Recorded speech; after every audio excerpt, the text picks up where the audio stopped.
Corporate budgeting functions as a dynamic, interconnected processing system, taking raw inputs and converting them into financial reality. The master budget, or comprehensive profit plan, defines an organization's operating and financial strategy for a specified period, typically a single year. A budget is rarely a collection of independent spreadsheets. It is a system of interlocking departmental schedules, where one's output becomes another's input. This dependency necessitates a strict budget calendar, setting specific dates for each department to submit data to the next unit in the chain. Because these outputs are mathematical requirements for subsequent steps, failing to follow the chronological sequence renders the final financial statements invalid. This flowchart illustrates the master budget's architectural scope, following a rigid downward logic. The process originates at the top, with short-term goals and the sales budget.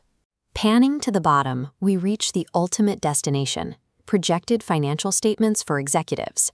We will now reconstruct this exact chronological sequence from scratch to demonstrate how top-level goals translate into these final reports. Every corporate decision travels through a predefined mathematical pipeline before it can reach the company's bottom line. The sales budget is the mandatory first step in the sequence. Estimated sales volume dictates future production levels, purchasing requirements, and operating expenses.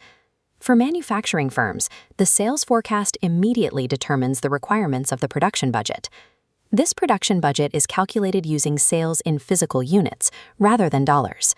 To solve for production volume, managers take the sales in units, add the desired ending inventory buildup, and subtract the beginning inventory. The sales forecast acts as the prime mover. Without an accurate unit estimate, the manufacturing chain cannot begin. Once production is locked, requirements split into direct materials, labor, and overhead. These cannot be calculated until volume is finalized. The cost centers then recombine to value finished goods. The final step is calculating the cost of goods sold budget.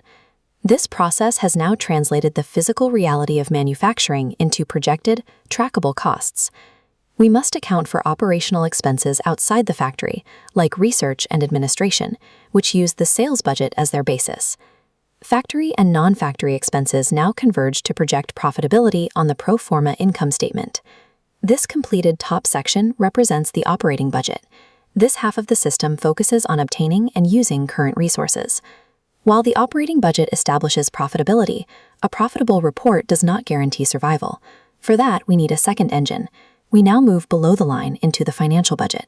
The philosophy shifts here from using current resources to obtaining the funds needed to purchase operating assets. This domain begins with the capital budget, which covers major equipment and building purchases.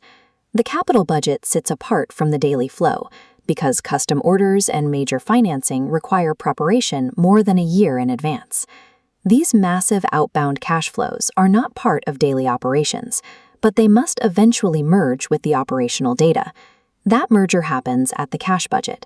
The operating budget feeds this calculation via scheduled disbursements and collections for materials, labor, and overhead. The cash budget is usually the last document prepared, and it is the most critical for the firm's viability.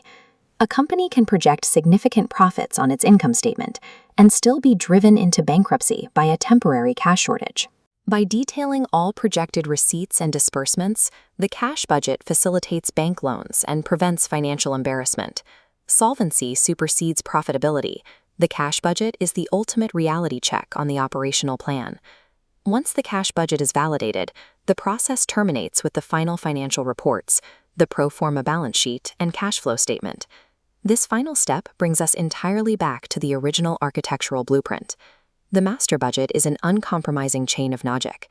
A single adjustment to a starting sales estimate recalculates production, shifts cash requirements, and alters the firm's projected future.